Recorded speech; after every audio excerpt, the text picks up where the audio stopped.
સાથીઓ, હું રત્ના વોરા મારા YouTube ચેનલ જાણવા જોગમાં આપ સૌનું ખૂબ ખૂબ સ્વાગત છે। સાથીઓ, ગઈકાલે ચૂંટણીની જાહેરાત થઈ ગઈ છે અને 12મી એપ્રિલે ચૂંટણીનું જાહેરનામું બહાર પડશે અને ચૂંટણીના જાહેરનામા સાથે જ ફોર્મ ભરવાની છેલ્લી તારીખ 19 એપ્રિલ નક્કી કરવામાં આવી છે। ફોર્મ ચકાસણીની તારીખ 20 એપ્રિલ છે। ફોર્મ પાછું ખેંચવાની તારીખ 22 એપ્રિલ છે અને આ ચૂંટણી સમસ્ત દેશમાં 7 ચરણોમાં પૂર્ણ થવાની છે। ગુજરાતમાં આ ચૂંટણી 7 મેના રોજ થવાની છે અને 4 જૂનના રોજ આ ચૂંટણીના પરિણામ સૌની સામે બહાર પડી જશે। હવે સાથીઓ, અહીંયા એ જોવાનું છે કે શું નરેન્દ્ર મોદી હેટ્રિક મારશે, પછી ફરીવાર પાછા કેન્દ્ર સરકારમાં આવશે અને પ્રધાનમંત્રી બનશે કે પછી ધોયના મોઢે ઘરે જવાના છે? આ પ્રશ્ન અહીંયા ખૂબ જ અગત્યનો છે। સાથીઓ, આપે જાણ્યું હશે ને જોયું હશે કેટલીક વખત અબ કી બાર 400 પાર, પછી મોદીજી કહે છે કે અબ કી બાર 370 પાર, પછી અમિત શાહજી કહે છે અબ કી બાર 300 પાર। એટલે ખાલી ફેકઅપ ફેક ચાલે છે। કોઈ 400 કહે છે, કોઈ 300 કહે છે, કોઈ 370 કહે છે, પરંતુ આજે ભારતીય જનતા પાર્ટીને પણ પોતાના ઉપર વિશ્વાસ નથી કે તેઓ કેટલી સીટો જીતવાના છે, 300, 370 કે 400 પાર। તો સાથીઓ, આજે હું એક વિશ્લેષણ લઈને આપની વચ્ચે આવી છું। હું અમુક રાજ્યોની વાત કરીશ અને એ રાજ્યોને તબક્કાવાર કેટલી સીટો છે, ગઈ ફેરા બીજેપી એનડીએ એલાયન્સને કેટલી સીટો મળી અને હવે કેટલી સીટોની સંભાવના છે એ વિષય ઉપર વાત કરું છું અને પછી તમને થોડું ડિટેલમાં પણ બતાવીશ કે કેમ હું આ વિશ્લેષણ ઉપર પહોંચી છું અને કેવી રીતે હું આ વિશ્લેષણ ઉપર પહોંચી છું। તો સાથીઓ, હું વાતની શરૂઆત કરું છું મહારાષ્ટ્રથી। મહારાષ્ટ્રમાં ટોટલ સીટો છે 48 અને ગઈ ફેરા એનડીએ એલાયન્સને મળી હતી 41 સીટો। પછી વેસ્ટ બેંગોલમાં છે ટોટલ સીટો 42। ગઈ ફેરા એનડીએ એલાયન્સ એટલે અને બીજેપીને મળી હતી 18। બિહારમાં ટોટલ સીટો છે 40 અને ગઈ ફેરા બીજેપી એનડીએ એલાયન્સને મળી હતી 39।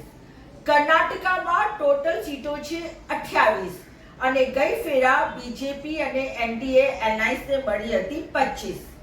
તેલંગાણામાં 17 સીટો છે અને ગઈ ફેરા બીજેપી એનડીએ એલાયન્સને મળી હતી 4।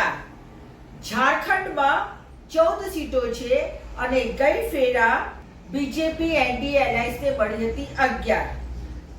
હરિયાણામાં 10 સીટો છે અને 10 સીટો બીજેપી એનડીએ એલાયન્સને મળી હતી। દિલ્હીમાં 7 સીટો અને 7 સીટો બીજેપી અને એનડીએ એલાયન્સને મળી હતી। એવી જ રીતે ચંદીગઢમાં 1 સીટ અને 1 સીટ મળી હતી ભારતીય જનતા પાર્ટીને। હવે આ સમીક્ષામાં હું કેરળની વાત નથી કરતી, તમિલનાડુની વાત નથી કરતી, જમ્મુ કાશ્મીરની વાત નથી કરતી, મધ્યપ્રદેશ, ઉત્તર પ્રદેશ, રાજસ્થાન કે ગુજરાતની વાત નથી કરતી। એવા પ્રદેશોની વાત હજી હું બાકી રાખું છું, પરંતુ જે મુખ્ય રાજ્યોની મેં વાત કરી, હવે હું આપને એની સમીક્ષા કરવા માંગુ છું। મહારાષ્ટ્રમાં એનસીપીમાં શરદ પવાર એ ફાધરલી ફિગર છે। શરદ પવારે જ એનસીપી ઊભી કરી હતી, એમાં તોડફોડ કરીને અજીત પવારને અલગ કરી દીધા અને મોદીની વોશિંગ મશીનમાં એમને ધોઈ ધાળી ચોખ્ખા કરી દીધા અને એમને ડેપ્ટી સીએમ બનાવી દીધા। એવી જ રીતે બાલા સાહેબ ઠાકરેના વારસદાર ઉદ્ધવ ઠાકરે પોતે શિવસેનાના અસલી વારસદાર હકદાર હતા, પણ ત્યાં પણ તોડફોડ કરીને પછી એકનાથ શિંદેને શિવસેનાથી અલગ કરીને એમને ભારતીય જનતા પાર્ટીએ સરકાર બનાવવા માટે આપી દીધી। તો મહારાષ્ટ્રની જે પ્રજા છે એ આજે પણ સમજે છે અને જાણે છે કે અસલી લોકો કોણ છે ને નકલી લોકો કોણ છે। શરદ પવારજી અને ઉદ્ધવરાવ ઠાકરે અને એની સાથે જે રીતે રાહુલ ગાંધી ભારત જોડો ન્યાય યાત્રા લઈને નીકળ્યા અને એમને જે પ્રતિસાદ મળ્યું છે એ જોતા સ્પષ્ટ રીતે ધ્યાન આવી જાય છે કે મહારાષ્ટ્રમાં બીજું કોઈ નહીં ચાલે, પરંતુ જો ચાલશે તો ફક્ત ને ફક્ત શરદ પવારજી, ઉદ્ધવ ઠાકરે અને રાહુલ ગાંધીજી ચાલશે, એટલે કે ઇન્ડિયા ગઠબંધન ચાલશે. હવે એવા સંજોગોમાં બીજેપી અને એનડીએની ગઠબંધનને માંડ 25 કે 26 સીટો મળવાની શક્યતા છે, પરંતુ જે રીતે એમને 41 સીટો ગઈ ફેરા લઈ આવ્યા હતા એટલી સીટો કોઈ સંજોગોમાં હવે એમને નથી મળવાની. હવે હું વેસ્ટ બેંગોલની વાત કરું. વેસ્ટ બેંગોલમાં મમતા બેનર્જી સિંહણ છે, નારી શક્તિનું પ્રતીક છે, અને આજે પણ વેસ્ટ બેંગોલની જનતા મમતા બેનર્જીની પડખે ઊભા છે. અને મમતા બેનર્જીએ કઈ ફેરા જે રીતે બીજેપી અને એનડીએ સાથે ટક્કર લગી જોરથી ચૂંટણીઓ જીતી હતી, આ ફેરા ભારતીય જનતા પાર્ટી અને એનડીએ એલાયન્સને માંડ 12 થી 15 સીટો મળી જાય તો ખૂબ છે, બહુ છે, પણ એનાથી વધારે સીટો આ ફેરા વેસ્ટ બેંગોલમાં નથી મળવાની, કારણ કે આજે પણ વેસ્ટ બેંગોલમાં મમતા બેનર્જીનો એકો ચાલે છે, એમની શક્તિ ચાલે છે, સ્ત્રી શક્તિ ચાલે છે. હવે હું વાત કરું બિહારની. બિહારમાં ગઈ ફેરા 40 માંથી 39 સીટો બીજેપી એનડીએ એલાયન્સે જીતી હતી, પરંતુ જે રીતે નીતિશ બાબુએ અલટાપલટી કરી, એ રીતે નીતિશ બાબુની જે છબી છે એકદમ ખરડાઈ ગઈ છે. હવે એમને બધા નીતિશ બાબુ નહીં પરંતુ પલટુરામ તરીકે ઓળખે છે. અને બીજી બાજુ તેજસ્વી યાદવે પોતે જ્યારે ડેપ્ટી સીએમ હતા અને 2 લાખ લોકોને, યુવાઓને સરકારી નોકરીઓ અપાવી, અને બિહારમાં પણ જે રીતે રાહુલ ગાંધીની ભારત જોડો ન્યાય યાત્રા નીકળી, તેને તેજસ્વી યાદવે સંપૂર્ણ ટેકો આપ્યો અને પોતાનો સાથ સહકાર આપ્યો, અને સાથીની જેમ રાહુલ ગાંધીજીની જીપ એમને ચલાવી. એનાથી એક સંદેશો નીકળી જાય છે કે ભારતીય જનતા પાર્ટીના સુપડા સાફ થવાના છે, અને બિહારમાં તેજસ્વી યાદવ રાહુલ ગાંધીની સાથે ઇન્ડિયા ગઠબંધનની વિજય થવાની છે, એ નિશ્ચિત દેખાઈ રહ્યું છે. સાથીઓ, હવે હું આવું છું કર્ણાટકામાં. કર્ણાટકામાં ગઈ ફેરા 28 માંથી 25 સીટો બીજેપી અને એનડીએ એલાયન્સે જીતી હતી. હવે કર્ણાટકામાં જે રીતે ગઈ ફેરાની ભારત જોડો ન્યાય યાત્રાના લીધે જે પબ્લિકનું ઉત્સાહ વધ્યું કોંગ્રેસ તરફ, અને સાથે સાથે કર્ણાટકાના જે ડીકે શિવકુમાર એ સામે આવ્યા, અને ડીકે શિવકુમારની ટીમે જે કામ કર્યું, અને પછી એમની સાથે સાથે એ લોકોએ 25% જે બજેટ છે એ સામાજિક ન્યાયની યોજનાઓ માટે વાપરવાનું કામ કર્યું છે. એને જોઈને લાગે છે કે હવે કર્ણાટકામાં જે ગઈ ફેરા 25 સીટો બીજેપીને એનડીએને મળી હતી, હવે માંડ 5 સીટો મળે તો ખૂબ છે. હવે સાથીઓ, હું આવું છું તેલંગાના ઉપર. તેલંગાનામાં 17 સીટો છે ટોટલ, અને એની અંદર ગઈ ફેરા 4 સીટો ભારતીય જનતા પાર્ટીને એની એલાયન્સને મળી હતી.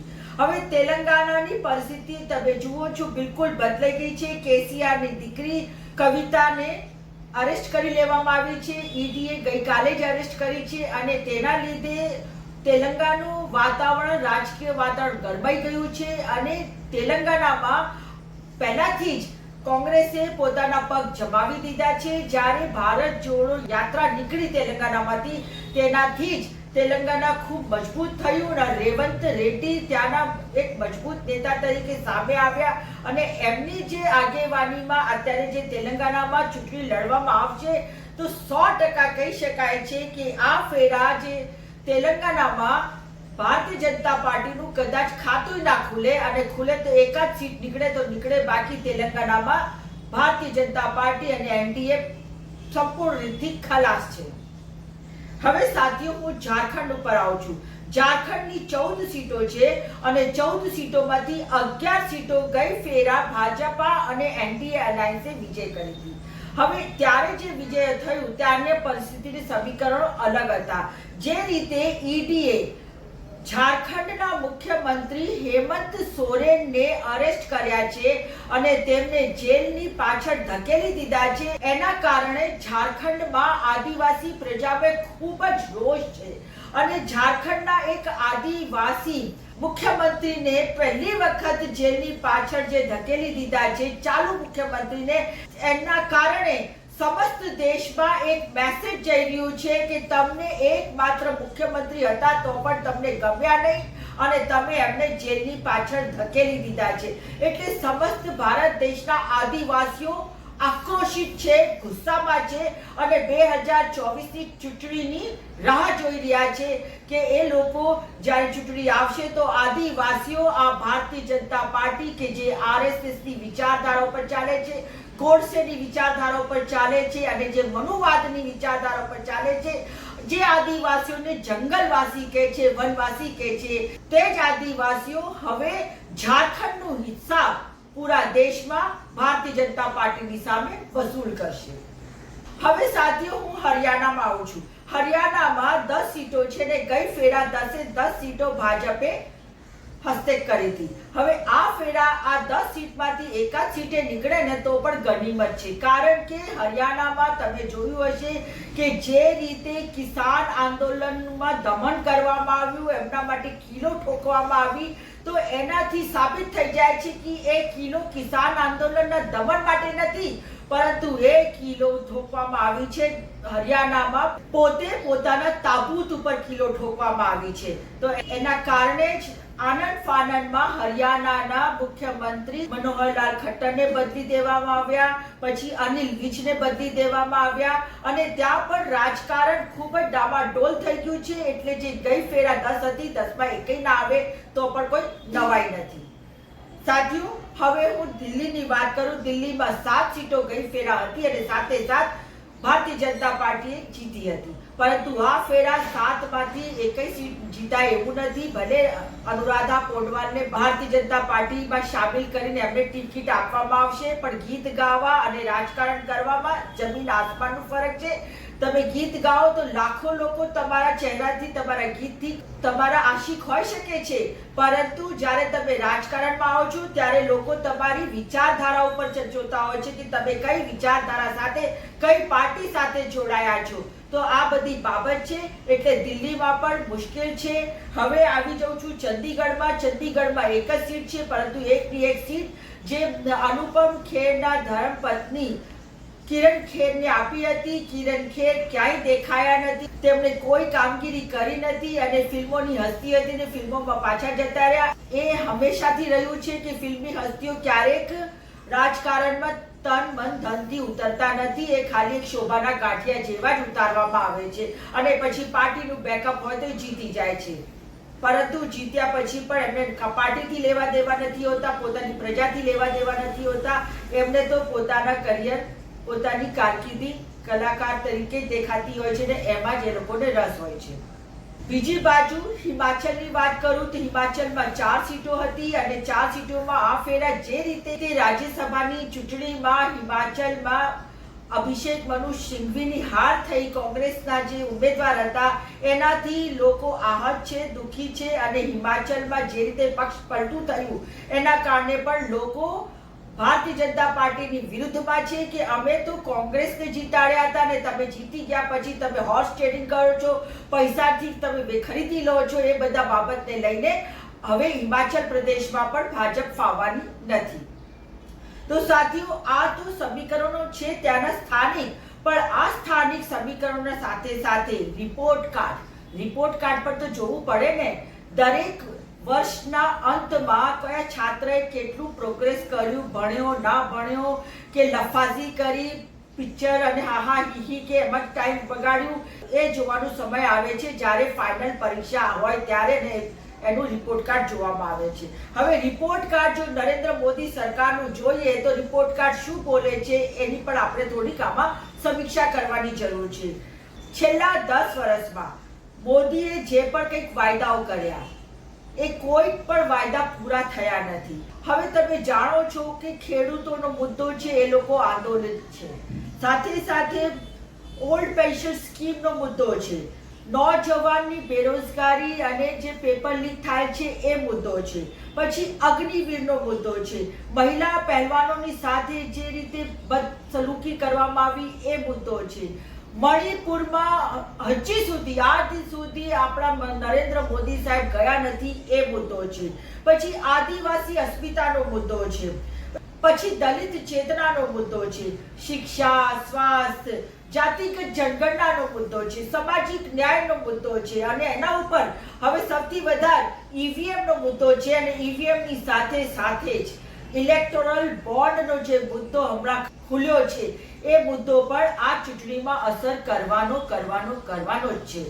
આપ ભારતીય જનતા પાર્ટી જો એમ વિચારતી હોય કે નરેન્દ્ર મોદીજી એમ વિચારતા હોય કે રામ મંદિરના નામે અમે તરી જઈશું, પરંતુ રામ અને રામ મંદિર એક અલગ ધાર્મિક મુદ્દો છે.